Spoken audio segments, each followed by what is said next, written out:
Welcome to today's episode with Miroslav Beck. Welcome, sir. Hey, Rudy, thank you for having me. Absolutely, man. I'm excited to have you on board with us here today. You and I connected recently on a plane ride back from a live event where you were running the AV behind the scenes, in front of the scenes, and making sure everything went smooth.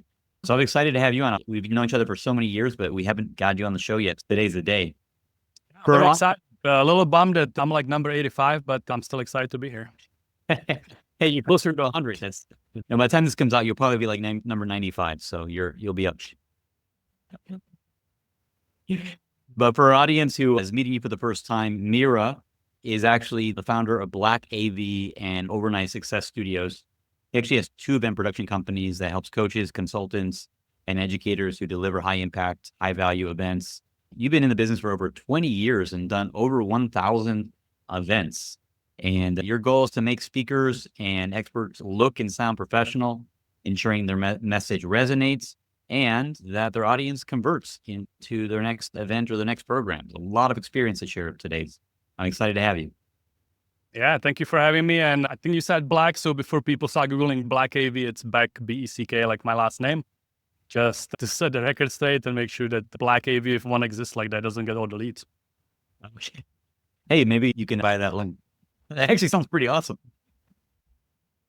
Yes.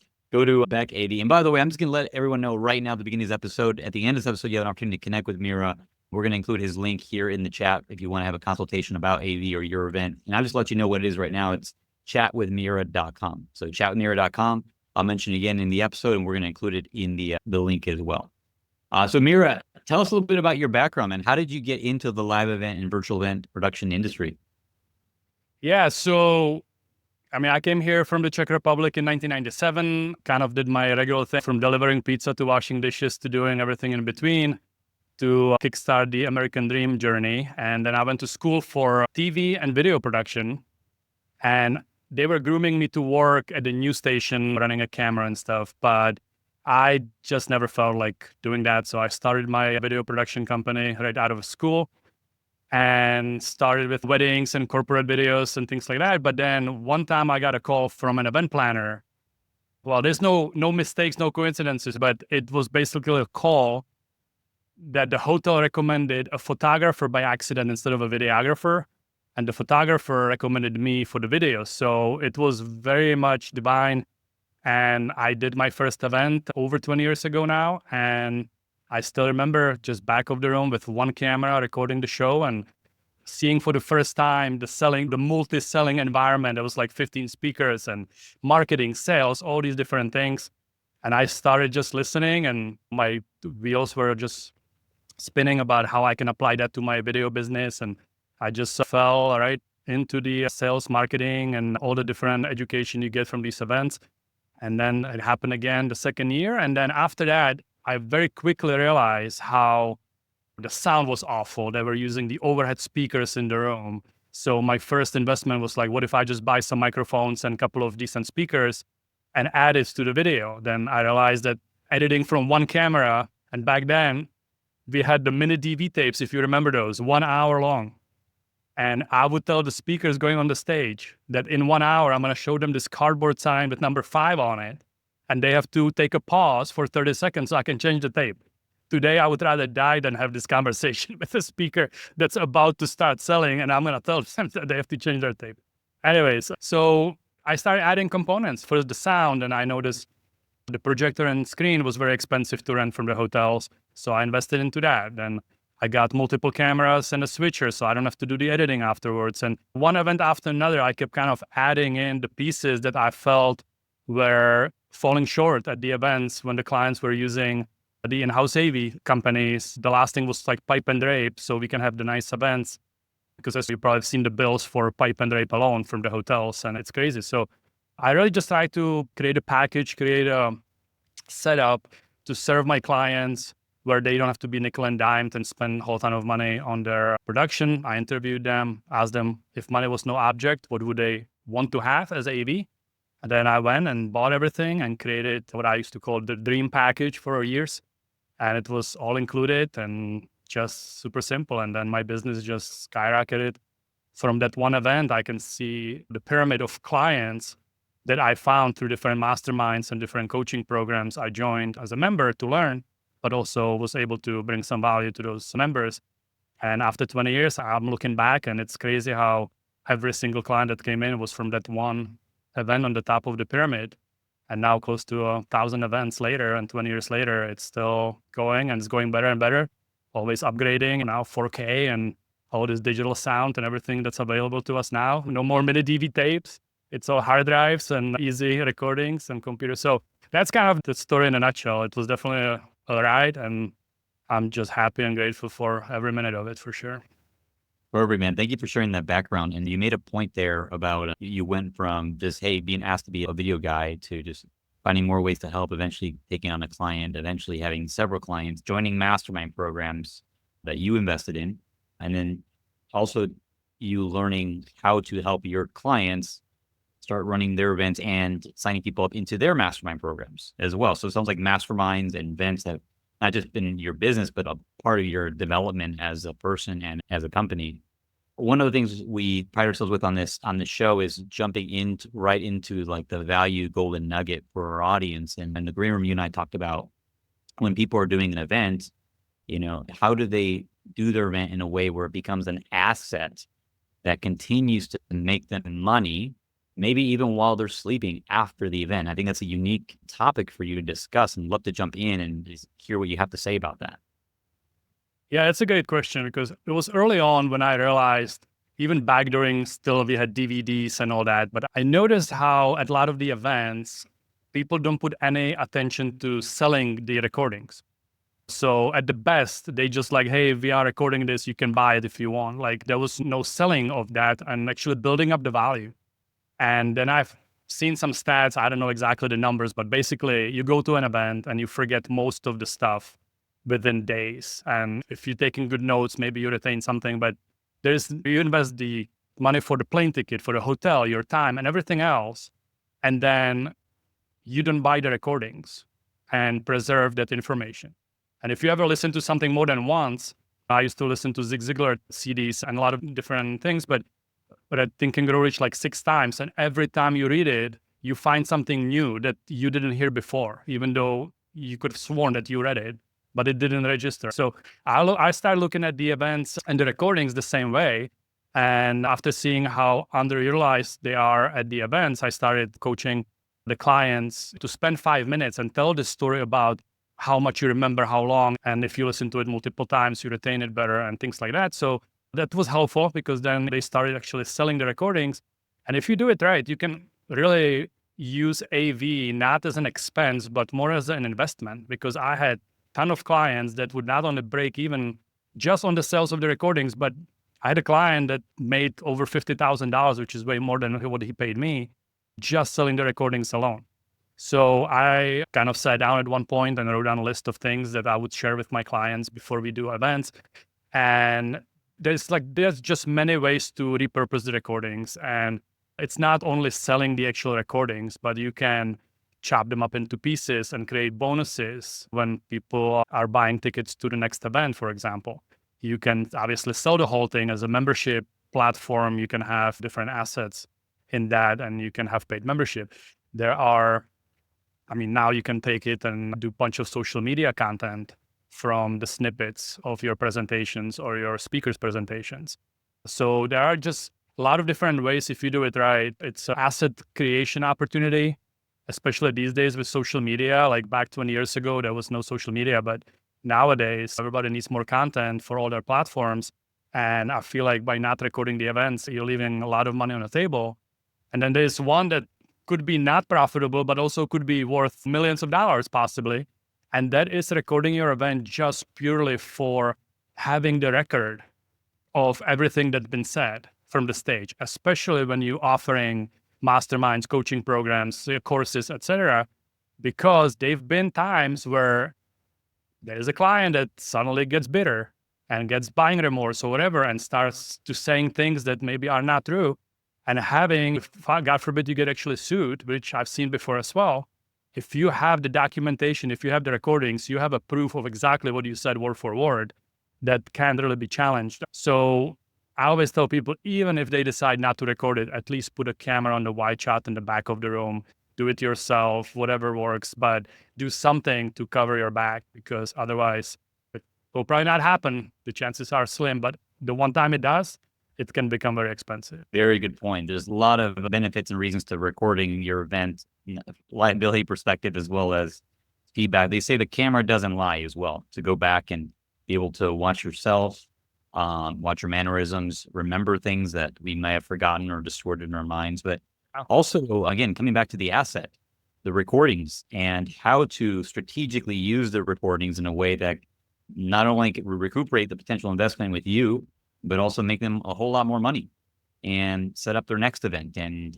other programs from there, which is really awesome. I know in my mind, I tend to think of AV as an expense. I do like that to be like, oh, it's another X thousands of dollars to record. How can I do it on my phone, or have a volunteer do it, or set up a camera, or just maybe have the hotel do it? I don't want to shop around for an AV team, or I don't want to pay for an AV team to come and do this for me. I'm just going to go with what's already here. Anything you want to speak to, like those common misconceptions that people have? Yeah, for sure. I mean, there's the whole, let's do it in-house and stuff. I mean, you've seen the bill sometimes, right? So like I generally find that the in-house AV will charge about 4 times more than what I'm charging my clients. So it doesn't make any sense. You can definitely look at it as an expense when you need to rent some microphone screens and a projector and you choose not to do video. But the video component, I feel like really is not as much to add in. And that's like most of my packages include everything, because I don't want to remove the different components necessarily. But the travel, the flying to the event, whatever, the setup, all of that stuff is the big cost. Adding in few cameras and a switcher and a recorder is really minimal cost for me. So the difference between video and no video is not actually that much. And if you look at how much money the video can actually make you, it really is silly not to use video, because it's not that expensive to add it in. I mean, that would be really thing. But, and you also say that video doesn't lie. Well, in most cases it doesn't, but I do get some feedback about adding 10 pounds. So I think you just always have to keep that in mind. Yeah, that's funny. I've heard that too. So one quick point I want to make to your credit here is that this most recent event where you and I reconnected at, the host made a great comment. He said at his last event, he had over $100,000 worth of video production that he's never even looked at. But he said the reason he hired you was because he knew that by the end of the event, he would have his assets, right? Or very short order that he could immediately look at and use it. I know I've been in a situation where I had somebody come and be my AV guy, but I had to chase him for assets. I never got the full product, and it just kind of went by the wayside. Yeah. And I think that's an important point for people to hear, is like not only having the event recorded, but having the asset created and being able to use the asset in a timely manner. Anything you want to say about that? Yeah, the key is really taking it across the finish line, because listen, my best clients are people that got burned by somebody else and then they came to me, because they will stay with me forever. And with new people, I always try to tell them, you can skip that horrible experience if you just go with me to begin with.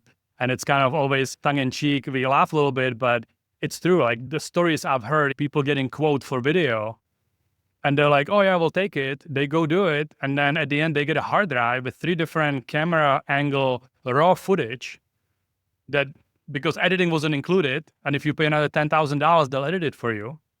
And they get stuck with footage. And then when you just have the raw footage, you kind of tend to not do anything with it, because you have good intentions possibly prior to the event, but things get busy and then a few months go by and you don't do anything with it. So I think I've done this from day one, actually. I've never done the whole raw footage thing, but we typically take the event, record it with multiple cameras and switch it live like a broadcast that you see on TV. And at the end of the event, it's basically fully done. All the slides, all the different camera angles are edited in. I should probably mention also multiple camera angles are important, because the pattern interrupt, if you only have one camera on a speaker for 90 minutes going back and forth, it like puts you to sleep. So you want to cut to wide shot, maybe the audience shots. When people raise their hands, you want to have a camera in the front of the room to capture that. So I think the multi-camera and then the slides, of course, you want to cut those in, because Otherwise, the people at home won't see it if you're selling those. So typically, the ideal process, whether it's me or somebody else, you want to make sure it's recorded. Each section of the event, each speaker is edited. So it starts at the right place, ends at the right place, and then uncoded where it's ready for web delivery. So MP4 files, whatever, some people might not care what it means, but if you get everything uncoded, so it's a small enough file so it can be streamed from your membership site, and then that's what I deliver to the client. So then all they have to do with that is give it to their web person or whoever manages their memberships portal or whatever, and they can rebroadcast the whole thing. And then if you have a social media person that can take it, and now even AI, I believe there's now tools popping up where you can put your 90-minute presentation in and it will spit out 30, 60, 90-second clips of your presentation, and you can have dozens of social media snippets for that. But I feel like the key is really to not end up with a hard drive and raw footage in your hand, because there's a high probability you won't do anything with it. That was me. Not the only one. Don't feel bad. Yeah, that sounds like it's a common journey, but you can avoid it. If you're listening to this, you don't have to, it doesn't have to be you. Work with Mira. Get someone to get your editing done and deliver to you in a timely manner. Yeah, one thing I would, as a caveat, I would add to it is if you have the ability to do the full broadcast that's fully edited, but then have the main camera isolated, so you get that footage, because for social media snippets, that's better than the full edit, because you may end up looking for a nice soundbite, but then suddenly the slide comes in or a different camera angle that you may not necessarily want in it. So I would say ask your AV guy for isolated video from the main camera that can be raw, doesn't have to be edited, and then the edited version of the main broadcast, so you can have that immediately for delivery. And if somebody tells you that they take more than a couple of weeks to deliver it, again, I've heard stories about 3 to 6 months. So, I mean, at that point, I mean, you're going to be doing another event by then, by the time you get the recordings from the first event.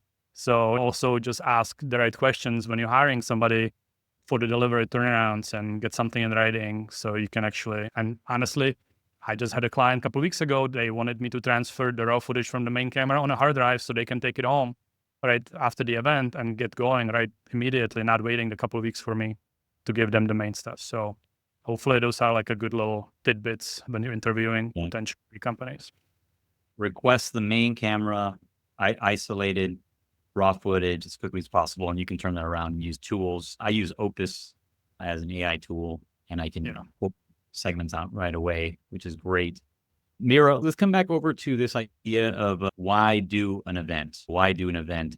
I know that some people may not be doing big events yet, or maybe they are, but they prefer to do a virtual event. Can you kind of talk a little bit about why doing a virtual event is a smart thing and some advantages with virtual before going like a bigger in-person event? Yeah, absolutely. And that's why I basically started Overnight Success Studios, was really a way for clients that do live events, give them an opportunity to do something much lower budget and do it virtually. So you can reach broader audiences and test different things, test your offers, do different things that in the past events at hotels were not as expensive. But right now, if you're just starting out, it is a huge expense. Food and beverage, rooms, all that stuff, all the travel. So it's a big investment and it's a huge commitment. And also I feel like the marketing cycle and the sales cycle is so longer. You need a little bit more of a runway to fill a live event in person than you do when it's virtual. So this whole thing that I've created here is basically just another tool for my live in-person clients. And over the last 4 years, we've been doing, since COVID happened, we've been doing a lot of virtual events, and I've seen a whole lot of things unravel. So first of all, it's the fraction of the cost. That's very important to a lot of people. Then the second thing is the ease of putting it on, because you can flip a switch here, you show up in here, and you can start talking in a few minutes and be done with all that. You don't have to deal with everything else. Now, of course, you love person live events because the connection and you have the live interaction. But to be honest with you, like, I'm just going to show you this view. I mean, you've seen Tony Robbins, you've seen on your show Warrior Studios with their 360 arenas and those beautiful, giant, very expensive solutions, which are perfect for someone who's got thousands and thousands of people. But even here, you still have the multiple screens. You can put different Zoom pages on different TVs. You can feel like you are in front of the live audience, the giant chat box right on that huge TV in front of me. And the whole point I'm trying to make at this point is when you stand here, people a lot of times tell me it's not the same, right? It's not the same like being on the stage at a hotel in a live event. And I so far had not one person tell me that that was the case. Because when they're standing right here with all these TVs and hundreds of people right in front of them, the rush and the energy is just as good as it is on the stage. And I always keep thinking about here, I can talk to 200-300 people at the same time, flip pages, you can have literally 1,000 people, but they're all 4 or 5 feet away from you. You don't have the 10th row that's 75 feet away from the stage with lights in your eyes that you can't even see them. You can literally have that immersion in here. So huge benefits. And I always feel like this virtual events are basically also potentially a stepping stone. Like I mentioned before, you can test your offer, you can test your marketing and see if people show up before you start investing all this money into potentially 6-figure investment in a live event. And just from testing, I mean, we had many, many clients come through here, and just about every one of them always tells me, as long as they have a event they've done before, maybe from their house or their office on a low budget, that their conversion is sometimes as much as double that what it was at the previous event that they didn't do from this environment. So really my theory is when you're selling something, whether it's mastermind, coaching program, something high-end, I mean, we've had clients that sold 12, even $25,000 up to $50,000 or even $100,000 one-on-one experiences. So it all happened from here. And I just feel like the testing of it, sorry, I kind of lost my train of thoughts a little bit, but as a stepping stone to do all this testing and then potentially sell people to the live event is a great combination, kind of the 1-2 punch. So when you're thinking about an event, maybe think about the first 2 events, not just the first event, and then utilize the assets you create on the first event to promote the second event. Like have the vision of 2 events at the same time instead of just one. And I would say that the virtual thing is the easiest way to get to the first step so you don't get discouraged or you don't get burned by spending a whole ton of money planning for 300 people at a hotel and then getting 40 to show up. And then suddenly the event is losing money and it becomes a big headache. So a lot of benefits to going virtual first. And I honestly have people that do annual events every single year, and they just added midstream, 6 months into the year, a virtual event to deliver something that will ascend people to their big event or their coaching. So it can be very good ROI, first of all. And secondly, you can make a ton of money, great return, and reach global audiences if your product or service needs to reach global audiences, because only certain people will get on the plane and fly to the city that you're going to host it at, but there's no barrier of entry for online. So it's a great way to bring people together. So yeah, that's a great point. I'm hearing you say, why do virtual events? You can test it. You can test the market, test your message before a 6-figure plus investment into a big live in-person event. Also start with 2 events, commit to 2 events, and the first one being a stepping stone to your next one versus doing one and seeing if it works or not and then going to the next one. That way you see that it's part of the learning process. I'm sure there's always going to be things you pick up on the first one that you weren't expecting. And we were speaking in the green room. I think this is a good point to kind of bring this home here around presenting from the front of the room and inviting people to join your high-end programs, your coaching, education, mastermind type programs. And what is the difference that you've seen between people who maybe try to do it on their own at home and people that come in and do a professional studio with a nice stage, with the energy that feels better? Like, what is the difference from a results perspective that you've seen?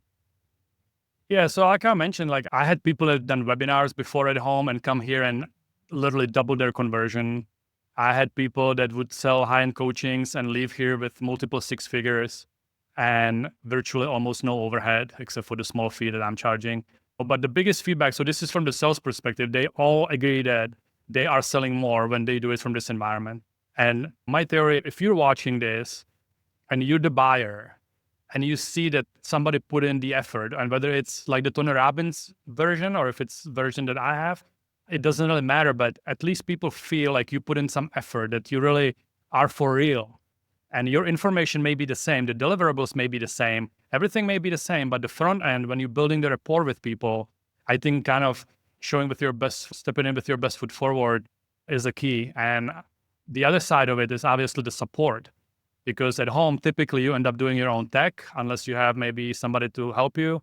And I had a ton of people that would basically, the person that would normally be dealing with the tech now can focus on maybe having the interviews, conversation with people, and actually selling if they're in that role. And they don't have to rely on the tech, things going down, things breaking, losing signal, Zoom not working properly, like you name it, that's what I'm here for. And you can just show up, you can think about what you want to deliver, you can focus on connecting with people, you can focus on centering yourself, and you don't have to worry about the tech. I mean, I don't think it's worth it, especially if you're selling something that's high ticket. How many of those high tickets do you have to sell to pay for all of this support? Maybe one, sometimes maybe two, but I feel like you can sell way more because of the support and the environment than you would otherwise. So it really still, to me, it pays for itself, and it's really a revenue generating item on your spreadsheet rather than expense. So that's the goal, to make the investment a positive return on your investment. Yeah, I would agree. My observation from working with various clients from a sales support perspective, running the sales teams for the virtual events or live in-person events, when they do a professional stage, whether it's a virtual stage studio like yours or like a nice ballroom, the nicer the stage, the better the energetics, and it communicate or transmutate more value, I think, to the prospect, especially if you're asking for $25, $50, $100,000. Like, the prospect's got to tell that you care, and that tends to communicate with the energy of a great stage and a great audio visual experience. And one of the things I'll share here as well that stuck with me when it came to AV is AV tends to be one of the things that you actually don't even notice if it goes well, and you only notice if it goes poorly. Yeah, I love when I don't get noticed. I mean, it's nice to get a thank you at the end, but sometimes I even don't get that because people just literally forget you exist, which is great. That's the best compliment. And then if something does go wrong, like I almost feel like 99% of the expertise and what I bring to the table is the troubleshooting, because if something does go wrong, you need to know what to do real fast to fix it and not just throw your hands in the air. And I mean, anybody can press buttons and run a camera, but it's the experience and kind of constantly keep thinking one step ahead. If this happens, what am I going to do? And it doesn't happen often, but when it does, it's almost like psycho-cybernetics, the theater of the mind. Like you replay the potential things in your mind. So when it happens, your body just goes into fixing it and you don't have to react, you being proactive. So there's a lot to be said about that. And again, you get that with me or someone like me versus like the in-house people, where sometimes they give you entry-level tech to look after 3 or 4 breakouts. And if something happens, it takes 10 minutes, 20 minutes to get something fixed. Like, it's not great. And for the experience, for the attendees, you really want to make sure that the experience is great. You want great lighting, you want great sound, and the pipe and drape or video walls, depending on your budget. But if you're looking at the event from a point of view that you're going to be recording B-roll, you're going to be recording the event and using it in the future, well, what kind of B-roll you're going to get if you're sitting on the couch with a webcam on your laptop doing your 3-day event from there versus when you're on a stage like this or stage at a hotel where you can really have fun and create some really cool marketing assets for your future events. And like you said, making money while you sleep, having your recordings being online, being sold, or having your tickets to your next event being sold through automated marketing and stuff. That's where you want to be. Perfect. That's everyone's dream. Everyone wants to have assets that make them money while they sleep. Yeah. There we go. You make money while you sleep. So that you have assets that make money while you sleep at your next event. One thing you don't want is an AV guy that sleeps at the job. I've seen that before too. I've seen.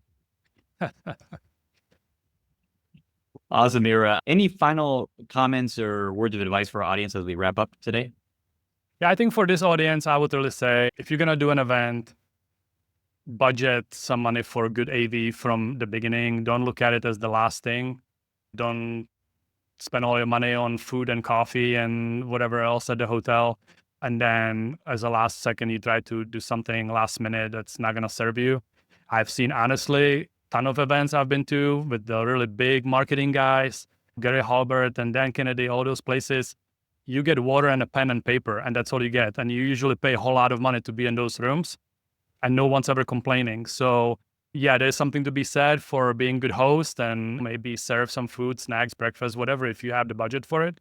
But if I had a choice between spending 20 or 30,000 on food and beverage and spending 20 or 30,000 on great AV and a team that can record the event and create my assets and everything else, I would totally go for that, because I don't think people complain about not having food or drinks at the event if you don't set the expectations from the beginning. So that would be kind of my insight. Spend the money wisely, invest the money wisely, if you will. And then at the next event, go all out. I mean, charge enough for the ticket so you can afford all of that too. That's another thing. People would do $97 seat deposit that they will return to the people, and then they try to negotiate all the other things. It's like, why don't you charge $12.99, non-refundable, and then you can afford all of that stuff as well. And I've seen that. I'm sure you've seen it as well, but I literally had a client 1 year, charged $12.97, got like 40 people to a small event, very niche, 40 people. Next time he wanted to double, triple the attendees. So he dropped the price to $297 from $12.97 and got how many? 40 people. The exact same amount of people. Like, I'm telling you, if people gonna spend the time and the money to fly in and the hotel and everything else, the ticket price sometimes is not a deal breaker. And you can get the same at a higher ticket price. Obviously, it's all about don't quote me on that. I mean, every market is different, every audience is different, every type of event is different. But I've seen it with my own eyes where really the ticket price doesn't make a difference and allows you to make a ton of money on the front end before you even walk into the room to invest into great AV, to buy some coffee and snacks, whatever, if you want to. That's big, man. That's a golden nugget right there. This whole episode was so we can get to that golden nugget right there. Is when it comes to charging and pricing, sometimes charging more is actually better than increasing your prices tends to be better than lowering your prices. We think that we lower prices, we'll get more people, or we discount, we'll get more people. But to your point, oftentimes it's the wrong people or the same number of people. Whereas having a premium pricing model tends to attract higher quality people who have a higher level of commitment.